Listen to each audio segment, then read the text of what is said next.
Hi everyone. How you doing, Jeremiah? I'm doing good. How about you guys? Doing well. We are here to talk about Mulan, the 2020 edition. Hua, 2020. Hua Mulan. No, yeah, not to be confused with Fa Mulan. Completely different. Um, so it's available now with Premier Access on Disney Plus if you're in the United States and some other countries. Some other countries are releasing it theatrically. It for Premier Access, you have to be a Disney Plus subscriber. You pay an extra $29.99. You have unlimited access to watch it as long as you stay a Disney Plus subscriber. It will be available to all Disney Plus subscribers in December, but we have no problem giving Disney even more money. So we paid for Premier Access. Alex and I actually saw this movie in March at the Disney shareholder meeting, but rewatched it because that was a while ago. That was. In fact, it's kind of funny if you think about if this was a normal movie, between the time we saw it and the time it was released, it would be like on Freeform right now. It would be on Disney Plus by now, Yeah. like naturally, not Premier Access. But I mean, jumping too far ahead, like general thoughts on the film, Jeremiah, if you want to start. I hadn't seen the movie, other than the brief stuff that we saw in the pre-time and then the couple of commercials until the preview at Disney's Hollywood Studios. I hadn't really seen a lot of it. Like, I avoided as much as I could. And I've also felt burnt by all the live actions from Disney. Like, there haven't been one that I was like, oh, I love that so much, I would pay $30 to see it. This one was such a unique case. Like, I paid, $11 to see it with my AMC Plus, The Beauty and the Beast, and all the last live actions. This one, I'm upset that I didn't pay to see it in the theater. Like, it is designed to be done in IMAX, and sadly on my not small TV, but if somebody's watching it on their phone, they're losing out on every cent that they paid for that Premier Access. Yeah, I think it's funny, like when you watch through the credits, because this was not only intended to go IMAX, but also 3D conversion. And so like when you're watching the credits, you'll see all the credits for the people who produced the stereoscopic 3D version. I don't know if this was going to go wider frame at any moments during the IMAX, but it's kind of a shame. I'm hoping, now that theaters are reopening, I'm wondering if Disney won't do like a 1 week like Mulan in theaters event for those who want to see it on the big screen, because it's such a big action-packed spectacle. And you're right, this is a movie that does deserve its moment on the big screen. Yeah, and as I said, I saw it on a big screen originally, and it's a shame that not everyone's going to have that experience because, obviously watching it the second time on Disney Plus is not going to be as epic, but it's just a great action movie, and that scale. It's like a Marvel movie in that, in terms of scope, in terms of production value. It is it's the highest production cost of any movie directed by a female director. So, and before that, the Met bar, wasn't it set by Wrinkle in Time? I believe so. Yeah, which was also Disney. So that's pretty cool. Go Disney. Amount of support. So my top sort of live action adaptation is Jungle Book. In that I think Jon Favreau did a great job of telling basically a different story. Same concept, but also really paying tribute to the Disney legacy. It's almost like a Disney. It's an homage to the Walt era of animation, and so like obviously as a Disney fan, that's going to be my number one live action adaptation. Mulan is not. It's not that. It's not a love letter to Disney. It's a different perspective on the Mulan story. And when I went to China, one of our adventure guides, told us like what Mulan means to them. And they it's sort of famously not, the movie didn't do great in China. It's definitely both of these films are an American adaptation of that tale. But this one definitely felt less musical comedy and more war epic with a sort of a fantasy element to it. Yeah, and I mean, just in terms of like what I want from a live action adaptation, and honestly from like a remake in general, is I want the core of the story, but I want it to do something different. Like you don't remake a film just for the sake of remaking it. And to me, that's why like the Lion King live action version, quote unquote live action, is the weakest of the ones that they've done, because there's nothing that you take away from the live action looking Lion King that you don't also get from the animated version. So when I'm going into one of these live action Disney retellings, what I'm looking for is something that makes it a unique experience. I want to be able to potentially watch the animated and the live action back to back and take different things away. And to Benji's point, Jungle Book gives you that very much so. And they had the benefit of also having the Kipling source material to go off of, but I think Mulan is probably my second favorite. And sure, they had, all of the Mulan fables as source material. They had other versions of Mulan in media to sort of draw from a little bit, but I feel like they very much made this their own, while still being different, and it calls back to the animated film quite a bit. I mean, there's some shots that are definitely an homage. The score, in particular, pulls melodies. I think everything but "I'll Make a Man Out of You" in terms of a melody from the animated film gets used in the score at some point. So they're calling back to it along the way, but it also makes itself unique. And I think the moment where Mulan has that interaction with Shan Yang, where she says they will never accept you, and she's saved by the little phoenix crest in her chest, and then decides to go back into battle, but as herself, I think that moment, like, it's almost the big like wink wink, hey, we're not the animated version, and like here's the moment where we really deviate from that story and start going in a different direction. Hi, Amy. And so I do like that. And that's, I think, what I really appreciate about this version is I love that Shan Yang character.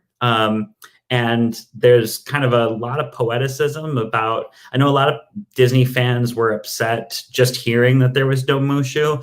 I don't know anyone who's seen the film, or I haven't seen anyone talk about, having seen the film and being upset that Mushu's not in it. But I think people have kind of a hurdle to get over about the fact that Mushu's not in this and has been replaced essentially by this, more spiritual guardian who doesn't talk or have a real character, but is just kind of this mystical element that comes in.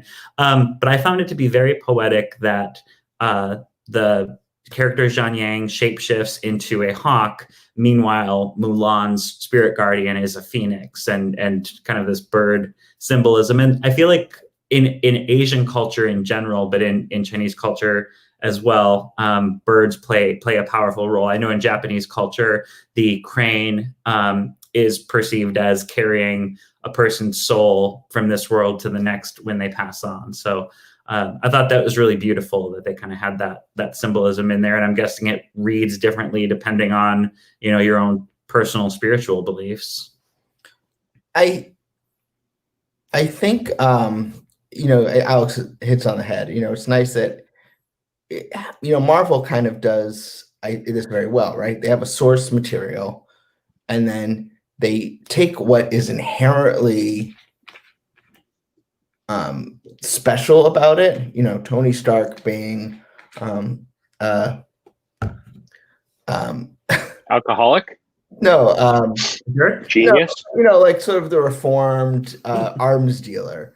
Captain America being sort of the epitome of virtue. Spider-Man, Peter Parker being, a kid trying to figure out how to do all this stuff. It's not an adaptation where, you're reading amazing fantasy and then, you like go step by step. They take what makes it special, adapt it for today's time and, the movie structure, and fill it all in as sort of an MCU sandwich. And I think that's when these these adaptations do well. And I mean, honestly, I enjoyed the Beauty and the Beast adaptation, but I'm more excited for the Gaston LeFou spinoff. Just kind of taking a new perspective on that. And this version of Mulan is different, and I did like. I mean, it's a little sort of like wedged in cameo, but I do like Disney legend Ming Na kind of introducing Mulan. I thought that was sort of like a perfect way to do it. But and I'd forgotten about that from when we saw it in March. Like that moment didn't stay with me, and so when I was rewatching it and it happened, I was like, "Oh yeah, Ming Na has this moment." Yeah, that's exactly how I was. It's not an L; it's an H. It's a collision of worlds. I'm sure A.A. Milne would love what's happened. Yes. I felt the same way with her showing up. Like it was very, and again, because I didn't know that she was in it when she walked out, I was like, wait, is that? I think my biggest takeaway from the film is it's almost more mystical than the animated version was. Like especially with the Phoenix and the transformation. I know I'll probably get some hate mail, but I enjoyed this one almost more than the animated, because the animated is very much the 90s Disney, like, we're going to empower the women, but at the end of the day, they're still princesses and they still need the guy to come at the end and go, I love you, and make everything better. Where this one, it wasn't needed. Mulan was definitely the strong female role model. And even when she was not being true to herself, to really bring it back into the movie, at the end of the day, she shines as Mulan as opposed to whatever name they gave her this time. Yeah, Ha Jun. Yeah. Yeah, what's funny is some of the people that I've heard, aren't thrilled with this version. One of their things that they didn't like about it was that they kind of leave what happens between Mulan and Hong Kui kind of ambiguous. And I don't feel like they really did. Like, for me, it's, they have that hand touching moment. He says, I'll be seeing you again. And I've heard some people are already asking for a sequel so that they can know for certainty that they get together. And I don't know that I need that. To me, part of it's a cultural thing, because I mean, in this era and in this movie, everyone is matched. Nobody's, there's that scene where they're asking, are you matched? And I thought that was a really powerful moment in this version too, where they're it prompts them to talk about what they want in a life partner, in a woman. And, then Mulan says, basically describes herself, and they're all like, oh no. And she's already had this horrible moment with the matchmaker. And Hong Kui at that moment was like, I would like that. I thought that was cute. It should be noted that in April, it was announced or reported that a sequel is in pre-production development. That doesn't mean, if everything, there's a lot going on around this movie. And, I don't know if that's still going to happen, but, I don't think this was viewed as a one and done necessarily. And, I don't know that they're going to directly adapt Mulan 2. I was going to say, is the sequel going to be Mulan teams up with Hong Kui to protect a trio of Chinese princesses and escort them across mainland China? Yeah, pretty sure that's not going to be it. Okay. But because that sequel, by the way, Jeremiah, was really devised to get Mulan to officially be a princess for the franchise purposes. I can honestly say I've completely forgotten that there was a Mulan 2 altogether. It's on Disney Plus. I went to a Disney on Ice where they recreated Mulan 2. Bet that was something.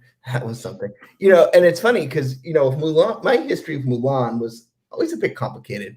I didn't love the movie when it came out originally. I felt like it was a step down from the classic golden age. Beauty and the Beast. I just felt it was. Well, it's not on that level, but I'm a little bit younger than you, but like to me, still at that era, because I was middle school. I think I was in 6th or 7th grade when Mulan came out, and like all the marketing always said Disney's whatever number animated classic. Like before it had even come out, they were calling it a classic, and so to me, like they all were like the holy grail of films. But I mean, I think I recognized it wasn't Beauty and the Beast or Aladdin or Little Mermaid, but at the same time, like we had just had Hercules. Before that, we'd had Hunchback. So I was like thrilled with Mulan. And I vividly remember seeing it in theater. My grandma had come to visit from Ohio. And so like I always associate Mulan with seeing it with my dad, my younger brother, and my grandma. And was there overlap with Mulan and Bug's Life in theater? Because I feel like Bug's Life was the same year. I feel like I saw both of them. They did them as a double feature. At that's what I was going to say. I feel like I saw Mulan again. I think it was like Bug's Life was lasted a while or something like that. Or maybe whatever. Yeah. I remember seeing them either same weekend or same day. So I think it might have been a double feature, and they had like extended. Fair enough. Well, you know, that was fun. My memory of Mulan, first hearing of Mulan, was coming to Disney's Disney MGM Studios at the time, and going on the animation tour. Ooh. And they talked about they were so proud of Mulan. That's right. Production. And because I was there, it was like a month before Toy Story came out, and I said, "Hey, do you know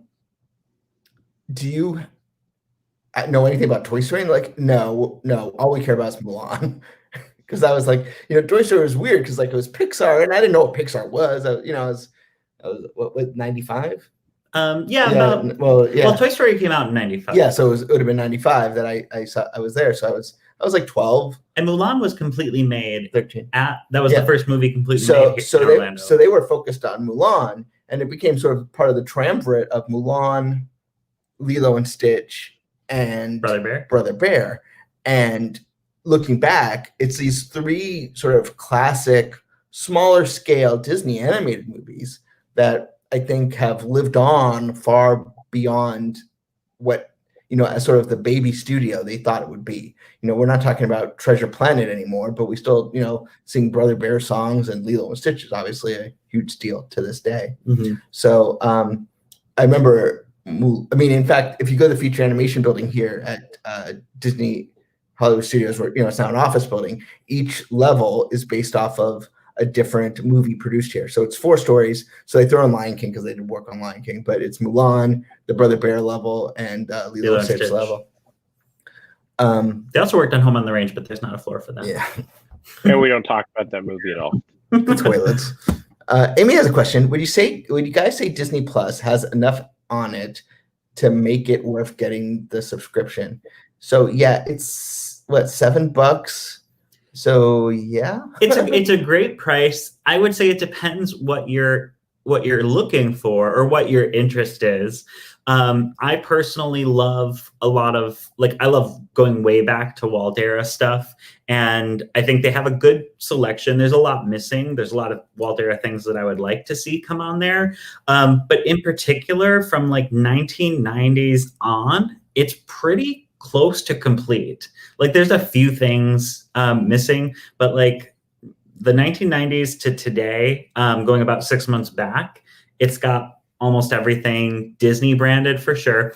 I've also personally fallen in love with the National Geographic section. I think, it's a newer part of the Disney portfolio with the Fox acquisition, but I've always been fascinated with archaeology, and, it used to be mostly specifically dinosaurs for me, but I have fallen in love with all of the stuff on ancient Egypt or ancient Greece, and all of the things that are still unknown about those ancient civilizations and what they're unearthing kind of every day as they keep digging.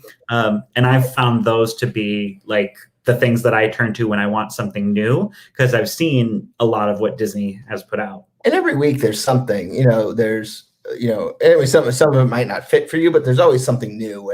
We have Earth to Ned, the Magic of Disney's Animal Kingdom is coming later this month, Secret Society of Second Born Royals, and that's just even sort of before they even ramp up into their full slate. So yeah, it's it's. I mean, plus you have all the Star Wars films, almost all the MCU films, the Disney Channel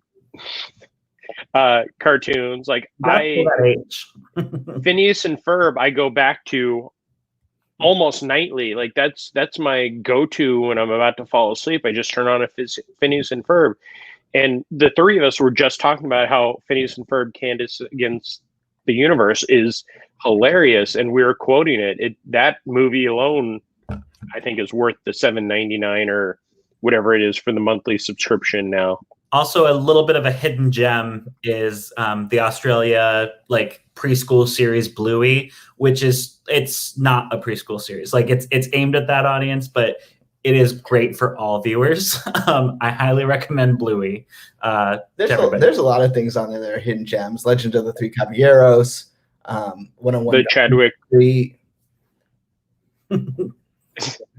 They just did the Chadwick Boseman stuff is buried in there. Yeah, it's an extra on Black Panther, the recent ABC News. And Alex has the Disney Plus weekly watch guy, where there's always something fun and and explore. It doesn't need to be the newest thing on Disney Plus. There's a lot of weird and Rebecca says, don't forget Zen Animation. That's a good point because I did, but in company clips here at Walt Disney World reminded me about it, and that's just a fun way to kind of relive some vignettes from Disney animated films in like a themed grouping. And I really appreciate the art of animation because it's dialogue free, so it's themed to like water, and you can really see the artistry behind it. And on top of that, I think it really points out just what a fantastic job like the Foley artists do creating all of those soundscapes for the animated films, which is very impressive.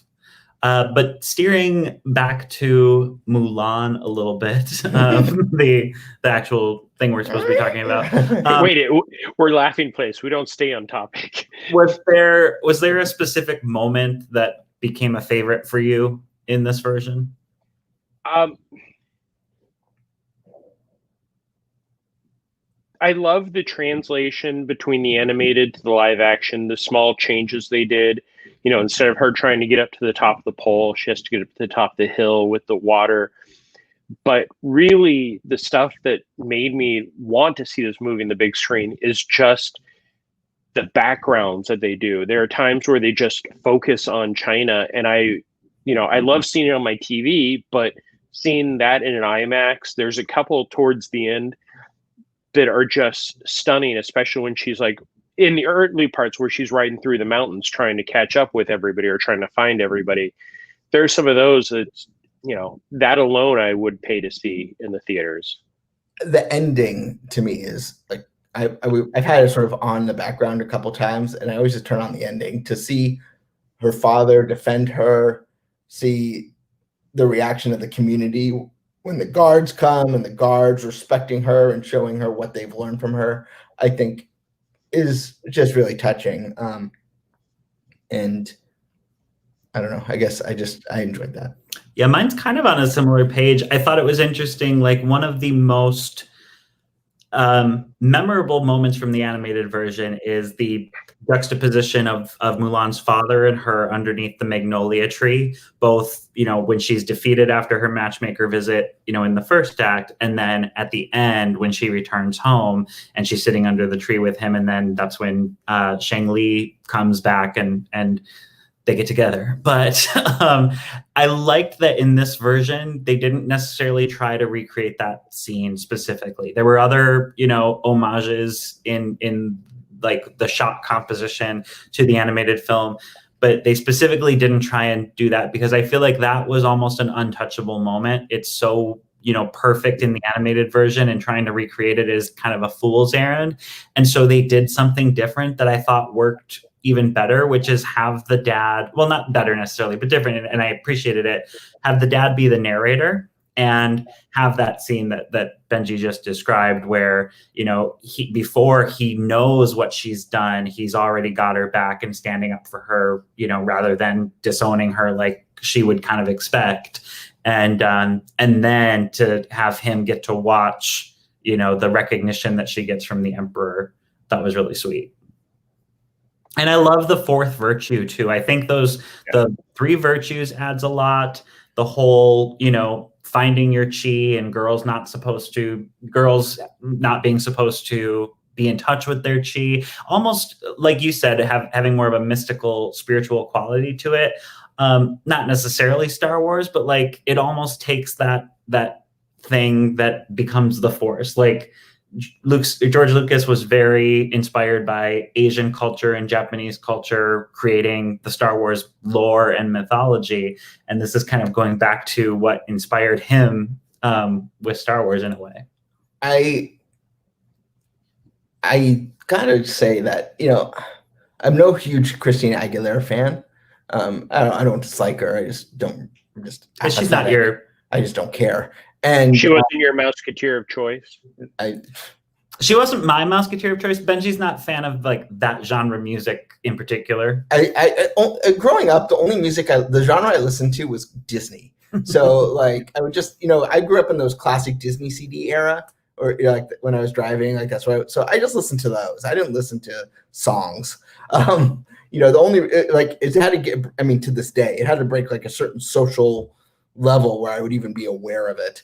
And I do love her new song, Loyal, Brave, and True. It gets in my head, and it's got it's a pop, but it sort of has that. It's more of a ballad. Yeah, but it's got like sort of a Mulan aesthetic to it. It actually is not just 98 Degrees suddenly coming up at the end. With Stevie Wonder featuring 98 Degrees. They were nobodies at the time. I don't think they had put out a single at the time. Well, and now they're nobodies again for very different reasons. But I mean, I'm just saying, like 98 Degrees. So here's what's kind of funny about the legacy of the animated Mulan. Christina Aguilera, her first single, Reflection. 98 Degrees, their first single, True to Your Heart by Stevie Wonder, featuring 98 Degrees. And then within a year, the pop music landscape, I thought this was very like, Disney had a lot of foresight because pop music was not a big deal. Looking at you, Chris Montan. Yeah, Chris Montan, props to you. Like Green Day was the big deal. Punk rock was the big deal. Alanis Morissette was the big deal. A year after Mulan, NSYNC, Britney Spears, top of the charts, and then Christina Aguilera comes out with her own thing. 98 Degrees comes out with their own thing. Like, they were like at the forefront of this huge paradigm shift in the music industry of what was going to be popular. Well, thank you, Kurt Loder. But I do think the old version of the Reflection music video was better just because it was filmed at Epcot. Yes. I will say, and the Christina Aguilera fans are going to come for me, I don't like the new recording of Reflection. I don't understand why they would have Christina record it again, because her first version of it was so perfect, and I don't care for it. You know which version's worse than Christina Aguilera's version? The Michael Crawford version. Ooh, who's that boy I see? Who is that boy I see? There's a Michael Crawford version. Oh yeah, and that album is very controversial in our household because the album cover is Michael Crawford with the Mickey shadow. Like, oh, I know which one you're talking about. Famous picture, and to Disney purists, like that's just death. Like, why would you? It is the worst Disney album ever made. Look it up. And worse than and not a single song from Condor Man, which is the only reason anyone should know who Michael Crawford is. Phantom. Worse than Stay Awake. Yes. Oh. Stay Awake is bad, but first of all, Stay Awake was not released by Disney. But it's a Disney album. I was talking about like Disney. It's a Disney cover album. I'm sure there's terrible Disney albums. I'm talking about something that the Walt Disney Company put out. It is. I'd rather listen to Ludwig von Drake sing about Mardi Gras for 12 hours. But you love that. You randomly sing that. But yeah. So the one thing. Sorry, to get back on the track. One of the like little Easter egg things that I didn't even put together until the end of the film was one of the fellow army people. His name's Cricket. Yeah. And that didn't even register for me until like the end where like, oh, you are lucky. It's like, Yeah, when he's introducing himself, he's trying to like talk, but then someone's messing with him. Everyone's always picking on him. So yeah, he's kind of a little homage to Creaky, because really all the animal characters from the animated film are replaced by different characters. Somebody I was talking to about the film was asking, why does she have the sister?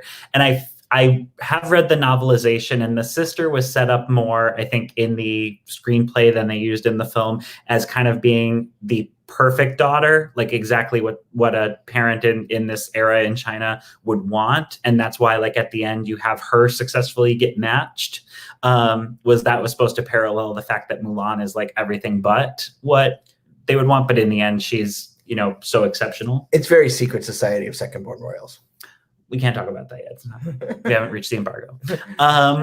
But like, to me, they don't have little brother, so you give her a sister. Movie would have been better with a dog. All movies better with dogs. But yeah, I did love the opening. To me, sets up the movie great with that chasing the chicken and Mulan kind of pulling the force in a little bit. Is that the what they show at the studio? Yes. Yeah. So don't bother seeing it when you guys go to Disney's Hollywood Studios if you've seen the movie. It's the first 5 to 10 minutes of the film, and then they do a quick montage of the rest of the movie, as they always do with the previews. Cool. But one of the things before we go, I know the main question that I've gotten every time when I posted on Facebook that I was watching, every single person's like, how could you pay $30 for that? In the before times, if you went to the movies with 2 people, it was already $12.50 at least. Even, yes, if you went matinees, whatever, you're still looking at $10 and then a soda and then a hot dog. $29.99 is not a bad price for a movie that,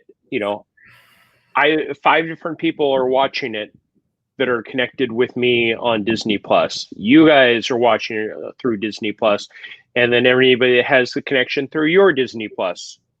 So I would like to point out, I get that a lot too. And I'm like, first of all, we have a Disney fan site and we got to cover it. But second of all, like, I think it's a little bit overpriced. $29.99 is a lot, but that's a decision you can make. You don't need you can wait or you don't. I mean, be a consumer. You don't need to get upset about it because you don't have to buy it. They're not making you buy it. It's not car insurance. And so the date that it'll go on Disney Plus for everybody is December 4th. Yeah. So, that's your choice. And Disney's testing something and you should make that choice. If you don't like this idea, don't buy it. If you're fine with it, buy it because Disney's going to watch it. I mean, this is an unprecedented time. I mean, not to be like a Microsoft Teams commercial, but, now more than ever, this was not Disney. Disney didn't make this movie going like, we're going to charge $30 for premiere act. Like this is just what they did to get through the day, and get this movie out there. And it does seem to be like, if the Disney Plus trending list is accurate as to what's really the most popular thing on Disney Plus, Mulan is currently at the #1 spot, which to me says it's probably pretty successful because #2 on there is Phineas and Ferb. I think Simpsons or Simpsons. Yeah. #2 is Simpsons. Always Simpsons. So I think you should. I mean, Disney's not saying you should or shouldn't. Just make your choice and don't judge people. Whether either they don't do it. I don't go to people. I can't believe you didn't pay $30, and don't judge people who did pay the $30. It's their money. And they can do what they want. And, it's not like you're not going to be able to have access to it. Just like it's just like going to a movie. If you bought tickets, I mean, if you bought tickets for you and a significant other, you're probably close to $30, depending on where you live. Mm-hmm. And, especially if you bring in kids and, the other people in your family that have, profiles on Disney Plus, and you can watch it 1,800 times if you want. So, And the other thing I'll say is I don't know if they're gonna, Bob Chapek said this was gonna be a one-off, but that they'll check this, numbers, so to speak. So we may get more, we may never hear this again, and just chalk it up to testing something out. But I will say too, I mean, I think the feedback overall from the film, not the premiere access, but from the film, has been generally positive, and it's an uplifting film and it's an empowering film, and it's the kind of thing where, like, for me, I want to watch it again. Like, before December 4th, I'm gonna watch Mulan at least 1 or 2 more times. So that's the other thing. I mean, you have access to watch it again and again. Also, they are taking away the ability to buy premiere access, I think, November 4th. Like, that last month of the exclusivity window, you wouldn't be able to buy into it again. So not to put like a time pressure on anybody, but I'm just like mentioning it. If you decided on Thanksgiving to watch Mulan and you hadn't already bought it, you wouldn't be able to buy premiere access at that point. You'd have to just wait until December 4th. Not that would be longer, but I'm just saying. That may be the good time to put it in the theaters, for a week or whatever. And I would see it again in the theaters. I will definitely watch it again on Disney Plus. And it is a really good film from start to finish. It's a good film. And the one complaint that I've heard from anybody was that kind of the scene where they're talking and they kind of fade into the song. And this is my brain going, I'm not going to think about the Mulan songs, where they start talking about the lyrics and like, I want a woman who can cook. Like, that's the one thing people have said that took them out of the film, because it's, they're very time period correct. And then they go, okay, now we're going to throw back to the animated feature and just kind of take you out for a little bit. But yeah, really, that scene I didn't think so much of as just pulling from the song. I felt like it was actually more impactful to Mulan's character of like the way that they were talking about women rather than singing about it in a lighthearted way. Mm-hmm. Like, it was much more her being like, why is something so wrong with me in that moment? But the one part that I will agree was weird was when the general or the captain says something about like tranquil as a forest, but a fire within. Like, he says that line from I'll Make a Man Out of You. And that part felt a little like too on the nose. No Donna Osmond cameo. No, just me. No. I think also, it would have been weird to have a white Mormon guy show up in the middle of this version of Mulan.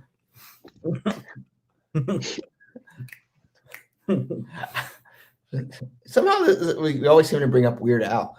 Nothing wrong with that. Let's get him on the next movie club. Sure, I'll just call him up. Our next movie actually is The Wolverine from 20th Century Studios. Well, at that time, formerly known as 20th Century Fox. So if you want to see the middle of the Wolverine trilogy, you join us, watch it, and join Mac and the gang Thursday night at 7:30 Pacific, where they talk Wolverine. Jeremiah has to go to bed because he's our next live stream at 9 a.m. Pacific, noon Eastern, from Disney's Hollywood Studios, where he will find something to talk about. I don't know. Do you think I'll have any special guests during that, maybe? Not me. So, join us all week. And thanks so much for joining us tonight. Also, tomorrow at 7:30, Disney Trivia Live with Doobie and Gideon. So check that out. Thanks so much for watching. If you haven't subscribed, ring the bell. We're live constantly, so you'll be getting a lot of notifications. Not sure if that's a selling point or not, but if you get bored because no one's messaging you, just ring our bell. We'll say hi. Anyway, talk to you later, everybody. Have a good day. Bye, guys.